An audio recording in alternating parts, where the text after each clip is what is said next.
జగన్కి అత్యంత సన్నిహితుడు బంధువు అయినటువంటి ఒంగోలు మాజీ ఎమ్మెల్యే బాలినేని శ్రీనివాసరెడ్డి వైసీపీని వీడి జనసేనలో చేరబోతున్నారు. కొద్దిసేపటి క్రితమే ఆయన జనసేన అధినేత పవన్ కళ్యాణ్తో భేటీ అవటం కూడా జరిగింది.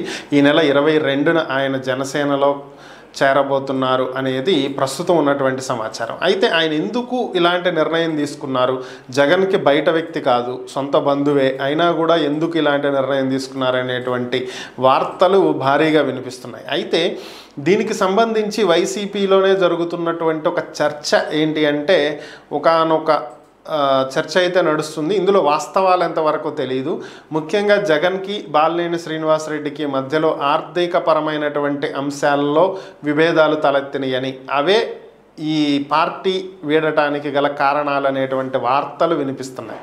ఎందుకు అంటే, వైఎస్ఆర్ కాంగ్రెస్ పార్టీ అధికారంలో ఉన్నటువంటి సమయంలోనే జగన్మోహన్ రెడ్డి బాలినేని శ్రీనివాసరెడ్డికి కొంత అమౌంట్ ఇవ్వాల్సి ఉంది అని, ఒక కంపెనీ ద్వారా ఇప్పిస్తాను అని చెప్పి ఆయన చెప్పడం జరిగిందని, అయితే ఆ కంపెనీ నుంచి అనుకున్నంత మేర డబ్బు రాలేదని, కొంతవరకే ఇప్పించగలిగారని, ఇంకా ఇప్పించలేకపోయారని, ఈలోపు ప్రభుత్వం మారటం, ఆ తర్వాత కూడా ఆయన అడిగినప్పటికీ ప్రస్తుతం మన ప్రభుత్వం లేదు, సో కాబట్టి మనం ఏం చేయలేము అని కూడా జగన్మోహన్ రెడ్డి చెప్పారని, సో దాని ఫలితమే ఈరోజు డబ్బు గట్టిగా అడగటంతో ఇప్పుడు నేనేం చేయలేను అని చెప్పి జగన్మోహన్ రెడ్డి చెప్పటం, సైలెంట్ అయిపోవటం, నేను పార్టీ వీడుతానని చెప్పినా కూడా ఆయన పట్టించుకోకపోవటంతో, నాతో వీళ్ళకి అవసరం లేనప్పుడు వీళ్ళతో నాకేంట్లే అవసరం అని చెప్పి శ్రీనివాసరెడ్డి పార్టీ మారారు అనేటువంటి వార్తలు అయితే వినిపిస్తున్నాయి.